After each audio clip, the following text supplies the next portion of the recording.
इसी प्रकार अन्य प्रसंगों को श्रवण करने के लिए महाराज श्री के एकमात्र अधिकृत ऑफिशियल यूट्यूब चैनल को सब्सक्राइब करके बेल आइकन को अवश्य दबा दें।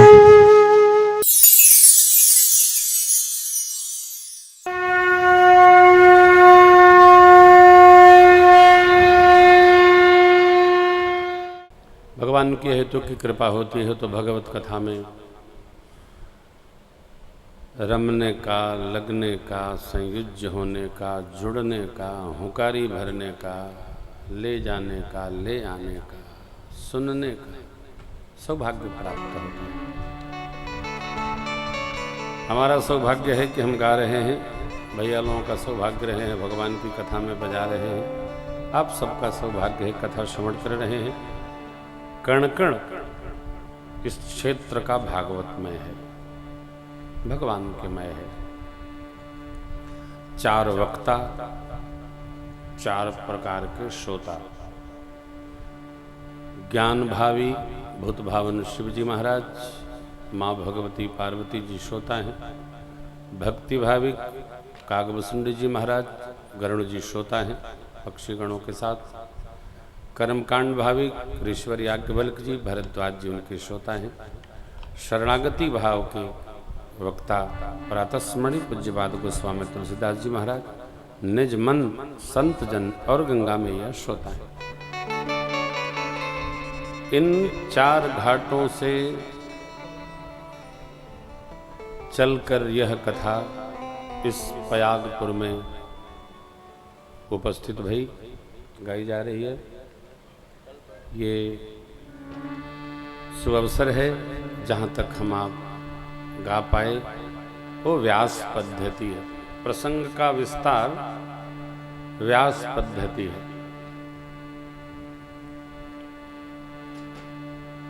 आज कथा कुछ व्यास पद्धति से कुछ समास पद्धति थे। व्यास माने विस्तार, नमोस्तुते व्यास विशाल बुद्धे।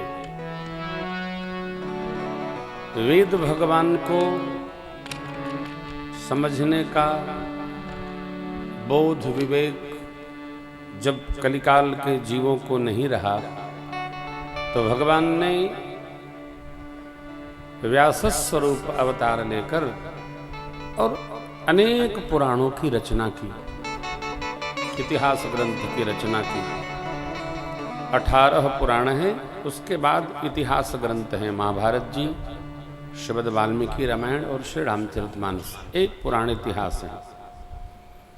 ऋषियों की 21 स्मृतियां हैं। गुरु शिष्य संवाद के उपनिषद ग्रंथ हैं। उपनिषद माने उप माने निकट, निषद माने बैठना। गुरु शिष्य का जो निकट बैठने का संवाद हुआ उन ग्रंथों का नाम उपनिषद लिखा गया। शिष्यों का प्रश्न है, सद्गुरुओं का उत्तर है।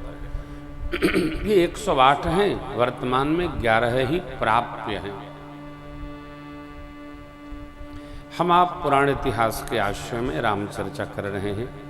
रामचरित्र तो समुद्रवत है, शिव चरित्र समुद्रवत है, परंतु जहां तक नाना पुराण निगम आगम का अध्ययन करके, समझ करके, बोध प्राप्त करके प्रातस्मरणि पूज्यपाद गोस्वामी श्री तुलसीदास जी महाराज ने लिखा, रचा, उसी के आश्रय में हम आप राम चर्चा यहाँ 9 दिन से कर रहे हैं।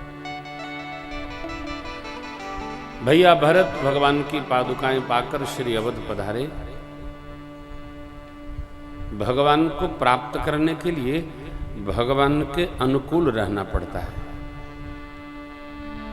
अब अनुकूलता कैसी है? जीव जैसी नहीं है, वो भागवत जैसी है। हम जैसे जैसे स्त्री अपने को सजाती है कि उसका देव, उसका पति, उसका पुरुष हमारा अवलोकन करे, क्योंकि हम सजेंगे तो उसके भाव को हम सुंदर लगेंगे। उसी प्रकार भक्ति देवी सजती हैं कि भगवान हमको दर्शन करे, भगवान हमको आत्मसात करे, भगवान हमको स्नेह प्रदान करे। ठीक इसी प्रकार भगत भगवान के लिए अपने को तैयार करता है। भगवान ने जो जो पथ दर्शाए, जब भगत उस पथ पर चलता है तो भगवान उसको प्रेम करते हैं। यही भक्ति और व्यवहार शास्त्र का विधान है।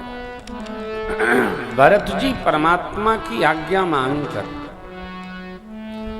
जब तप पूर्वक नंदी ग्राम में अपने को लगाए,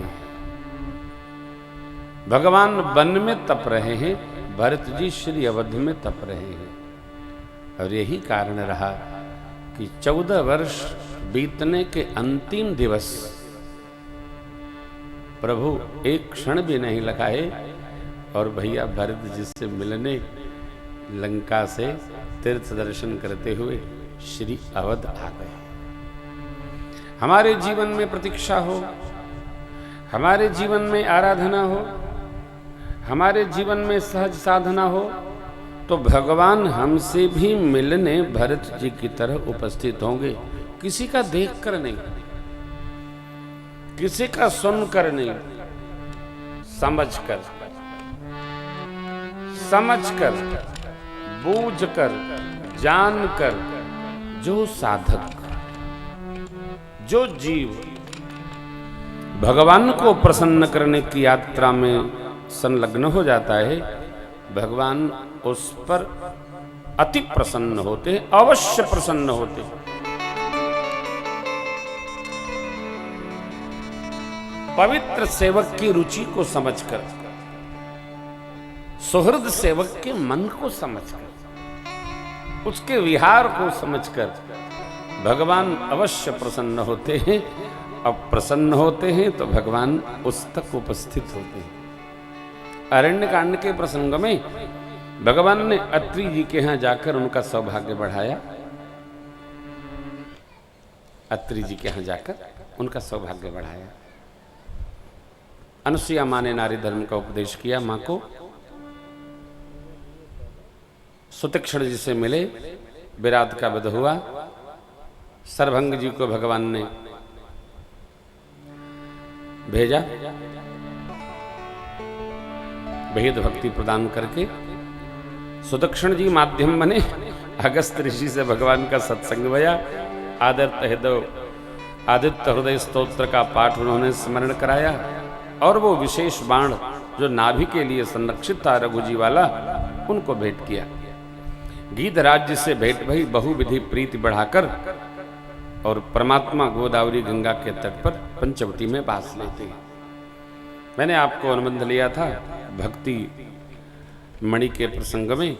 लक्ष्मण जी का भक्ति योग का प्रसंग प्रश्न खड़ा हुआ, भगवान ने उनको समाधान करके संतुष्ट किया। थोरे महु सब कहूं बुझाई, सुन हुता मति मन चित लाई। भगवान ने प्रसन्न किया। सुपर्णखा का आगमन हुआ, उसका नाक कान भंजन हुआ, खरदूषण का समापन। रावण को जाके संदेश की मारीच के माध्यम से रावण मां का हरण करने आया। इसके पूर्व में भगवान ने मां का सत्य स्वरूप अग्नि में साक्षी करा दिया। क्यों? भगवान तेजस स्वरूप है। हे तो कृषानु भानु हिम कर, तो भगवान ने अपने में रख लिया। प्रतिबिंब मात्र सरकार के संग में बैठा है। लक्ष्मण जी जान पाए नहीं, रावण आया और मेरी मां का हरण करके ले गया। मारीच को भगवान ने इसलिए सदगति दी कि मारीच नहीं चाहता था कि मैं रावण का सहयोग करूं। यहां दर्शन करना होगा, जीवन में कभी भी अवसर आए तथापि किसी बुरे व्यक्ति का संग नहीं करना चाहिए। देखो आप, जैसे अच्छे संतरे, एक भाई संतरा बेच रहे थे। क्या कह रहे थे? अच्छे संतरे। क्या कह रहे थे? थोड़ा बोला करिए। अच्छे। कोई भगत जी घर में बैठे थे, उन्होंने सुन लिया। क्या कह रहे हैं? अच्छे संग तरे। क्या सुने? अच्छे संग तरे। जो अच्छों के संग रहता है वो तरे ही जाता है। अच्छे मने भगत। मैं बार बार आग्रह करता हूं, चाहे सर्वस्व समाप्त हो जाए, कुसंगी का संग कदापि नहीं करना चाहिए। बुरे लोगों के संग से सदा बचिए। ये बुरे लोग, अरे साहब क्यों परिभाषा की जाए, अपना खराब किया जाए। जिसका आहार शुद्ध है, विहार अशुद्ध है, व्यवहार अशुद्ध है, जिसकी आप जानते, बुरा न मानिएगा, जो बुरे लोग होते हैं उनके रोम आपके रोम से स्पर्श भर कर जाएं तो विकृति जीवन में आ जाती है। कदापि नहीं करना चाहिए।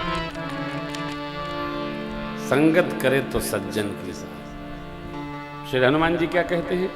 एहिते हठि करी हूं पहचानी, साधु है साधु ते हो न कारज। जीवन में इस बात का रोना कदापि नहीं आना चाहिए कि सबका अच्छा हो रहा है, हमारा बुरा क्यों हो रहा है।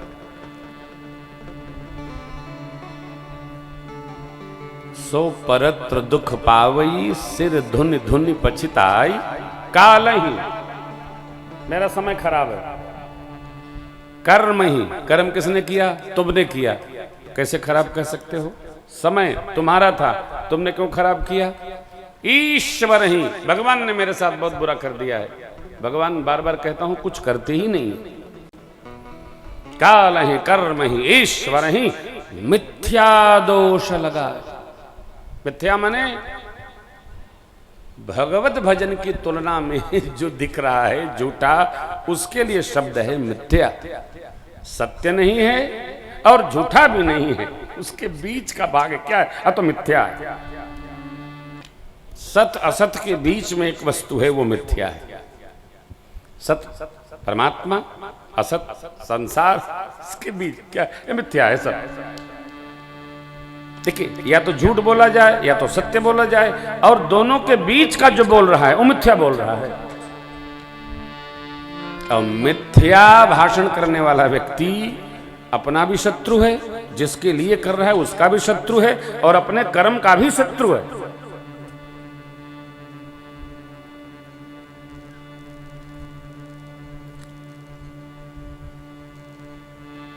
बसुंडी बाबा कहते हैं, वेद भगवान के तत्व विज्ञान को, अध्यात्म तत्व को, सत तत्व को, भगवत तत्व को जो मिथ्या आरोपित करते हैं अपनी भाषा में, वो एक एक नरक में 100 कल्प रहते हैं।